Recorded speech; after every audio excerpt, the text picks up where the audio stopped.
Bloomberg Audio Studios. Podcasts, radio, news. And I'm determined to do everything in my power to galvanise growth. Determined for this country to be the highest growing economy in the G7.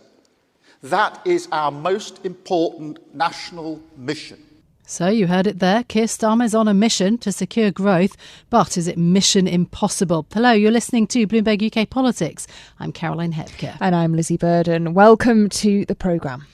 So we finally arrived then at the UK Investment Summit after significant uncertainty in the lead up to this event. Even its location, Lizzy, was being closely guarded, Closely guarded or undecided, Caroline. Absolutely, and whispered about amongst many, many journalists. So it was shrouded in secrecy, as was the guest list. Some big names in the room down the road, though, at Guildhall, including leaders from Alphabet and BlackRock. But there's still a focus on who's not attending, and then ministers on the broadcast round this morning are being forced to answer some pretty uncomfortable questions about why the tech billionaire Elon Musk was not invited. And you don't have the banking heavy hitters Jamie Dimon of JP Morgan or David Solomon of Goldman Sachs. Of course, they've got earnings out on Friday and then this week.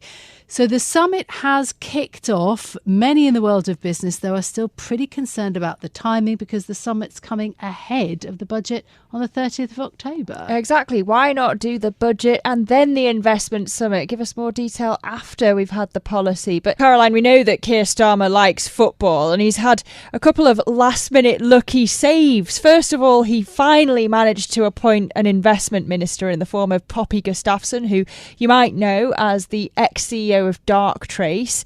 That role unveiled with just days to spare as she's appointed to the House of Lords. This is after the first choice candidate reportedly pulled out. And then we had this Bloomberg scoop on DP World looking to withdraw its investment from the UK because the Transport Secretary Louise Haigh commented on the employment practices at P&O Ferries, which DP World owns. And then another Starmer minister, the Business Secretary Jonathan Reynolds, managing to save the day and secure that investment, again, just in time for this summit. We'll get more details on that in a moment with the man who broke the story, Joe Mays, our UK government reporter. But look, we've heard this morning from the Prime Minister that he is looking to galvanise growth and do everything in his power to make that happen. The question is, by rolling out the red carpet for these business leaders, can he actually pull it off? Now, Bloomberg's own Joe Mays is on the ground at the Guildhall at the summit for us. Very good morning, Joe. Thanks for being with us. What's the reception like then for Keir Starmer? Is there a lot of positivity in the room despite the setbacks that we've laid out?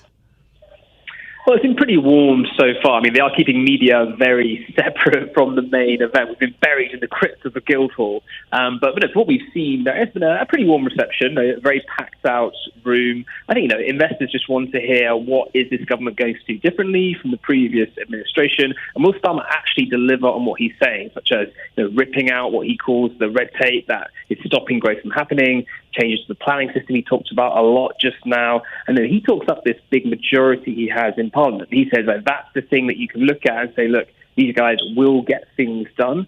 So yeah, we're still a very wait-and-see moment for this government, still very early in their tenure. But I think, he's trying to get them on side. Yeah, so far the reception's been warm. Yeah, we've talked a lot about this rocky 100 days starting off the Starmer administration. And most recently, of course, we had this story of yours, a hiccup with a key investor. Tell us more. Yeah, so DP World, the owner of P&O Ferries, was going to announce a £1 billion investment at this summit. On the eve of the summit, they pulled out from that investment because they were very angered by this government press release which criticised P&O Ferries as a rogue employer. They made some rapid diplomacy over the weekend where the government effectively managed to amend relations with the company so that they are announcing that investment and their CEO and chairman is still here. I think it just does speak to how Labour is really having to get to grips with what it means to be in government and how they have this very pro-worker agenda. And in this case, the language they used around it hurt their pro-business push. So, Labour says the two things are not in tension, but that seemingly was a case where they were. And the government has had to kind of scramble behind the scenes to repair things. Having said that, some of the senior bankers, who have spoken to Bloomberg, I think were quite interesting in their positivity, in a number of their answers about the drive for growth and the kinds of opportunities that might be available and how the UK has this kind of relative strength. I want you just to listen to CS Venkatakrishnan, who is the CEO of Barclays. He was speaking to Bloomberg TV this morning. This is what he had to say. This is a government that's dedicated to growth. It's going to take the tough decisions to deliver growth in the country. And I think with growth comes a lot of opportunity in the UK. And the growth is going to come from investment and from easing up of restrictions. So I think we're going to see the start of what might be a very promising time for the country.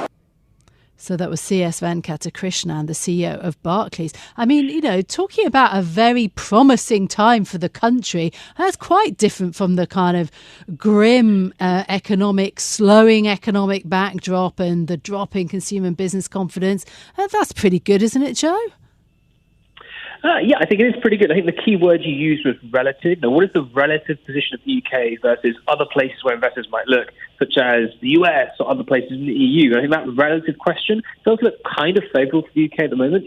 We have that political stability of that large majority. You do have that, strong push for growth, that idea that planning restrictions will be removed and red tape will be taken down. I think that relative offer the UK has is pretty attractive versus other places in the world right now. I think that you heard that there from the Barclays CEO. That is resonating with some investors. Obviously, there are question marks like this budget we have coming up. Will we see things like capital gains tax go up? Will we see a real hit to the non-doms? Will we see private equity managers hit with the carried interest loophole being closed? There are question marks, but I think the big picture structural things are quite appetizing when it comes to the UK right now. Joe, obviously CS Venkatakrishnan is going to be positive about the UK investment landscape. He's in the room. Caroline already nodded to this, but surely we should be focusing on those who aren't in the room. What are they telling you about the UK as a place to do business? Yeah, I mean, for the sceptics, there's various things. So one thing is this industrial strategy that the government is only really beginning to announce the outline of. Again, this is a sequencing question. It's been a problem for the government. They haven't actually got an industrial strategy they can present to investors. Maybe they look, here's the strategy, here's why you should come and invest. It's still at the outline stage. We're only getting that next spring. And the question mark there is, what kind of money and incentives and offer will the government actually provide in concrete terms to make investments attractive in the UK? That's certainly a big question mark. And then, as I just mentioned, the budget is such a big question mark that investors still have. How much will the wealthy be hit? How much will property will be hit? How much will pensions be hit? Will employers' national insurance go up? That'll be hit to businesses. So yeah, there are certainly still sceptical thoughts and moods amongst this investment crowd.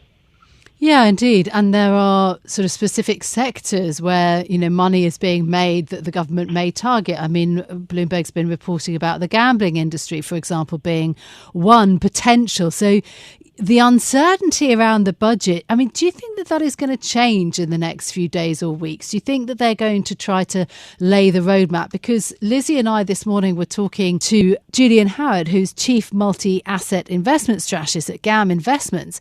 And he was saying that there hasn't been a lot of kind of briefing or leaking of information, and that's a bit of an uncertain moment and an information vacuum.